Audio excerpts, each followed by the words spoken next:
ဒီယောမကြီးခံနေတော့မြဝကျွန်းဘဝလာတဲ့နောက်တော်မဟုတ်သူလေးကယောမကြီးကိုတက်ရင်းနဲ့ပဲပါသမျှရေကမိုးရွာချလိုက်တာမိုးရွာချပြီးဟိုဘက်ကိုဆင်းသွားတော့ဖုံးဝင်းအဖိုင်ကိုမှ drive ဖြစ်သွားတယ်မုံပြောတော့ဒါကြောင့်မြန်မာပြည်မှာမိုးများဆုံးနဲ့မိုးနည်းဆုံးဒေသနည်းနည်းစဉ်းစားကြည့်မြန်မာပြည်မှာမိုးများဆုံးဒေသရခိုင်မှာတန်တွဲမိုးနည်းဆုံးဒေသမကွေးတိုင်းက14နော်14နဲ့တန်တွဲကတန်းနဲ့ပဲအလဲကောင်မှခန်းနေတာပါလေရခိုင်ရိုးမှာဒါပဲကြည့်ပေါ့မဟုတ်လားအဲ့တော့ ratio တို့ကိုကျွန်တော်ပြင်လို့မရဘူးမိုးနေတာကိုပြင်လို့မရဘူးဒါမ6တွေ့အောင်လုပ်နိုင်တယ်နော်ပူပြင်းတာကိုပြင်လို့မရဘူးနော်ဒါပေမဲ့လို့ကျွန်တော်တို့မ6တွေ့အောင်လုပ်နိုင်တယ်ဒီဟာဤပညာလုပ်ပါကျွန်တော်တို့အဲ့ဒီထဲမှာကန်ဆိုးနေတာကတော့မြန်မာနိုင်ငံအလယ်ပိုင်းဒေသမြန်မာနိုင်ငံအလယ်ပိုင်းဒေသဆိုတာပထဝီဝင်နဲ့ပြောရင်တော့စကိုင်းတိုင်းအောက်ပိုင်းမကွေးတိုင်းမန္တလေးတိုင်းဒါအလွယ်ပြောတာပေါ့မိုးလေဝသလို့ပြောရရင်တော့မြန်မာနိုင်ငံအလယ်ပိုင်းဒေသဆိုတာတစ်တင်လုံးရွာနဲ့မိုးရေချိန်လက်မမိုးရေချိန်လက်မ40ရှိတဲ့နေရာတွေကို line ဆက်လိုက်တယ် ISO ရက်လို့ခေါ်ပါတယ်မိုးရေချိန်လက်မတူတဲ့နေရာတွေကို line ဆက်ရင် ISO ရက်အဲ့ဒီ ISO ရက်ကမြန်မာနိုင်ငံအလယ်ပိုင်းမှာအလုံးပိတ်အဲ့ဒီအလုံးပိတ်အတွင်းရှိသမျှနေရာတွေဟာမိုးရေချိန်လက်မ40တဲ့မပြည့်တဲ့ရော်တယ်အဲ့ဒါကျွန်တော်တို့ဘာခေါ်လဲပူပြင်း6တွေ့တဲ့အလယ်ပိုင်းလို့ခေါ်ပါတယ်ခဏတော့တစ်တော်တွေခုတ်လို့အဲ့ဒီ40လက်မ ISO ရက်ဟာတနည်းတနည်းပိုးကျလာပိုးကျလာကျလာလဲဘယ်မှာတော့ကျလဲဆိုတော့အရှိတောင်ဘက်ကိုပိုးကျအရှိတောင်ဘက်ဆိုတော့ရှမ်းပြည်တောင်ပိုင်းကယားပြည်နယ်သွားကြည့်တာထိုင်းကခုတ်တော့တာကိုယ်မြည်တယ်ဒီတော့အဲ့ဒီတော့နော်ယာရီဥဒုကဟိုကလိုက်လို့ရတယ်ပြောင်းလဲတယ်လူပယောဂကောင်မှလိုက်ပြီးယာရီဥဒုကပြောင်းသွားတာ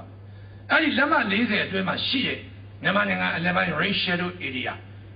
ရိုးရိုးပြောရင်စကိုင်းတိုင်းအောက်ပိုင်းမကွေးတိုင်းမန္တလေးတိုင်းဆိုတဲ့ area ဟာယာဒီဥတုသဘောအရအလွန်ထူးခြားတဲ့နေရာဖြစ်တယ်။ဘာထူးခြားလဲ။အဲ့ဒီဒေသမှာမိုးရွာလို့ရတဲ့ရေနဲ့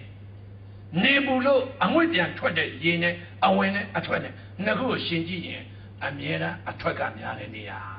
။ရှင်းတာကျွန်တော်နော်။အမြဲတမ်းအဝင်ကနေပြီးအထွက်ကများတယ်။ဒါကြောင့်အမြဲတမ်းရေလိုတဲ့နေရာ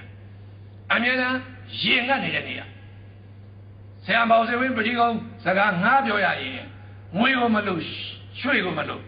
ရေကိုသာလိုတယ်ဆိုတဲ့နေရာအဲ့ဒီနေရာမြန်မာနိုင်ငံအလယ်ပိုင်းဖြစ်တယ်အဲ့ဒီအလယ်ပိုင်းမှာစားဖို့တောက်ဖို့စိုက်မယ်ပြုံးမယ်ဆိုရင်တဘာဝမိုးရေနဲ့ဘယ်လိုမှစိုက်လို့မရဘူးအဲ့တော့သူ့မှာဆယ်ပြောင်းရေလိုတယ်ခဏဆယ်ပြောင်းရေတွေပေးနေတာမြစ်တင်စီမံကိန်းအေယာဝတီမြစ်ဖြစ်တယ်တကယ်လို့မြစ်စုံရေကားတာဆောက်လိုက်လို့အေယာဝတီမြေရိုးတစ်လျှောက်စီးဆင်းလာတဲ့ရေတွေရော့နေသွားမယ်ဆိုရင်မြန်မာနိုင်ငံအလယ်ပိုင်းဒေသဟာဆရာဇော်ကြီးရဲ့ကြပြလိုပဲအခုတော့ semi edit ကနေနောက်7နှစ်လောက်ကြာ edit နောက်အနည်း30လောက်ကြာတော့ desert ဖြစ်သွားမယ်ဒါကိုတော့ကျွန်တော်တို့စဉ်းစားဖို့မလိုဘူးလားဒါကျွန်တော်တို့မြန်မာမိုးလေဝသပညာရှင်တွေလေ့လာထားတဲ့ဟာတွေဖြစ်ပါတယ်ဒီမှာကျွန်တော်ပြတာတာဘယ်ဒေသလဲဆိုမင်းဘူးပါမင်းဘူးမှာကျွန်တော်ဇယားလေးတွေကြည့်ပါနော်အဝင်အထွက်ကိုရှင်းပြတာတယ်ဟိုဘက်မှာရေလုံမှုဟိုဘက်ကရေပိုမှုပြတ်တယ်ရေပိုမှုကိုကြည့်တစ်နေ့လုံး0ပဲရေပိုတာတစ်လောက်မှမရှိဘူးရေလုံမှုကိုကြည့်လာတိုင်းပဲဒါမင်းဘူးအလားတူပဲမန္တလေးရွှေမန္တလေးဆိုတာခေါ်တာရေပူတာတခါမှမရှိဘူးသူလည်း deficit ပဲနော်လေးပြူသွားတယ်ရေဘူးယူသွားမှာပဲမတတ်နိုင်ဘူးနော်နောက်တနေ့ရမဲတဲ့ဒီတိုင်းအဲ့တော့မြန်မာနိုင်ငံလယ်ပိုင်းလိုဒေသမျိုးမှာမြစ်ဆုံဆဲဆောက်ခြင်းဟာ hell ပဲအဲ့ဒါငရဲပဲနော်အကြီးအကျယ်ပြဿနာတက်နိုင်တဲ့ကိစ္စဖြစ်ပါလေဟာမြင်းကလေးရင်ဒါမြင်းကလေးအန်တယ်ပြတဲ့ဇုံဖြစ်တယ်ကျွန်တော်တို့အခုဆောက်မဲ့နေရာအနီရောင် area နဲ့နေနေပါမြန်မာအနီရောင်ဆိုတာမြန်မာနိုင်ငံမှာငလင်းအလှုပ်ဆုံးနေရငလင်းအနေအကြီးဆုံးနေရအနီရောင်မြစ်ဆုံကအဲ့နာမှာရှိနေပါတယ်ဟိုတနေ့ကတတိပြေးလိုက်တာပါမြစ်ဆုံကိစ္စကျွန်တော်ရန်ကုန်မှာထားတဲ့လှုပ်ရှားပြောဆိုနေတဲ့အချိန်မှာဟီမွန်တာတောင်ပေါ်မှာ6.9ရှိတဲ့ငလင်းလှုပ်လိုက်တယ်6.9ရှိတဲ့ငလင်းလှုပ်လိုက်တော့3နိုင်ငံထိခိုက်နီပေါဘင်္ဂလားဒေ့ရှ်အိန္ဒိယလူ40တိမြန်မာပြည်ကတော့ပြောတာမကြောက်နော် ဘာမှမဖြစ်